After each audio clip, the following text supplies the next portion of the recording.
What's up guys, welcome to another episode of the KameGarage.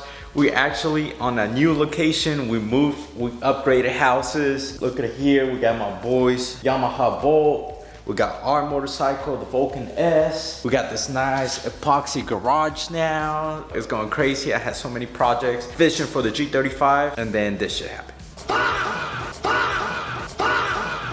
As you guys saw in the pictures, pretty much yesterday going to the gym at night, we took the highway. It's been really windy over here in Georgia, especially in the Woodstock area. And my carbon fiber hood that had over 3 years decided to just take a shit and fly off or bend backwards, hit my windshield completely and leave my sunroof uneven. This side is down, this side is up, that side is way more up.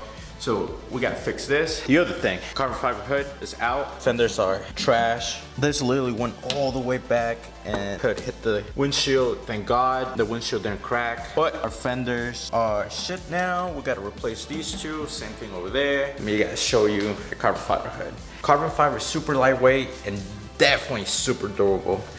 Cause from that big hit, I mean, it got cracked here, there's cracks here, obviously here, all over the place, pretty much. But if you look at the back, man, like, there's cracks here. The rain guard on this side flew off. I actually got it though. Look at this, it's like broken in half. It's like separated right there.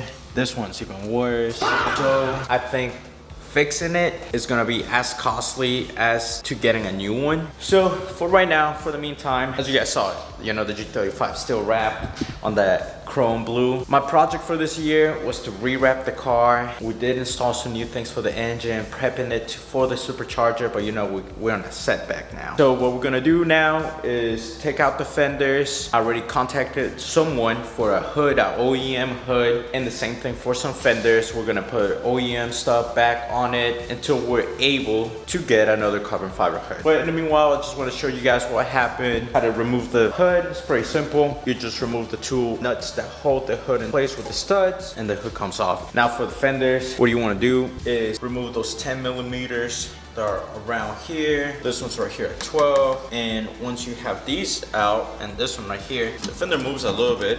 You have obviously the two bolts that hold the bumper and the fender together. And then there's one extra 10 millimeter that holds the fender to the body that we gotta remove. And then here inside the door, there's two 10 millimeters, I believe, that you gotta remove.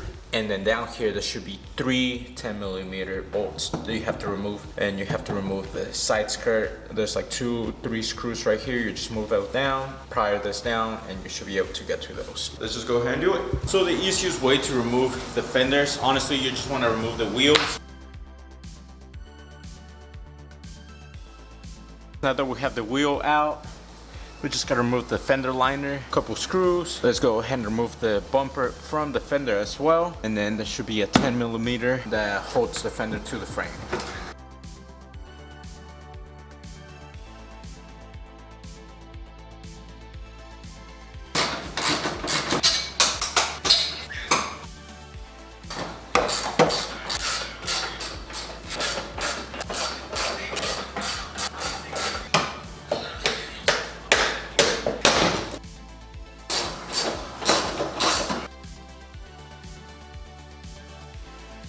That's how you remove the fender. As you guys saw, a couple of Phillips screws that hold the liner, clips. Obviously, once this is out, you gotta remove all the 10 millimeters around the fender. Two right here, there's one right here that holds the fender in place over there, and the last 10 millimeter that connects to the headlight actually. So that you just wiggle it out, are able to remove it. That's what you have to do to remove the fenders. Same thing for the passenger side, just do the same steps. We're gonna go ahead and skip until later today when we pick up the hood and the fenders, and that way we can replace them.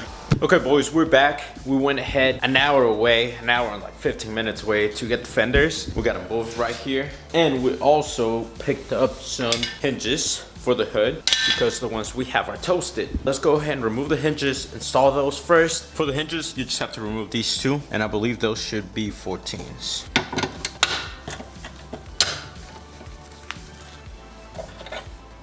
Just look at the difference.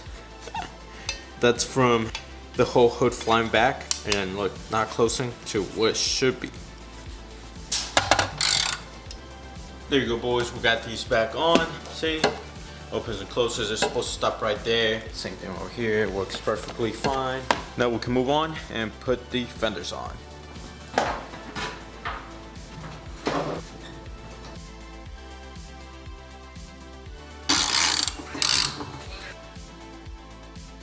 This is the next day. We have an update with the G. We got the hood right there. We picked it up.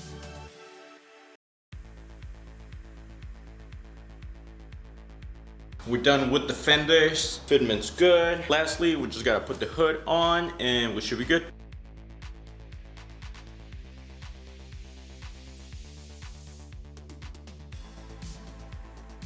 Well, there you go, guys. We have the G35 all done. The hood, the fenders. We got a two-tone going on right now. Just gonna be like that for a while until we rewrap the car. Probably do a different color. Also, we get a new carbon fiber hood eventually. Car definitely needs a car wash immediately. It desperately needs a car wash. If anything, guys, I hope you enjoyed this video. If you did, remember to like, comment what else we should do on the G, what else will be fun and everything. I have a couple ideas, and remember to subscribe so you find out what happens to the G35 on the next episode of the KameGarage. Peace.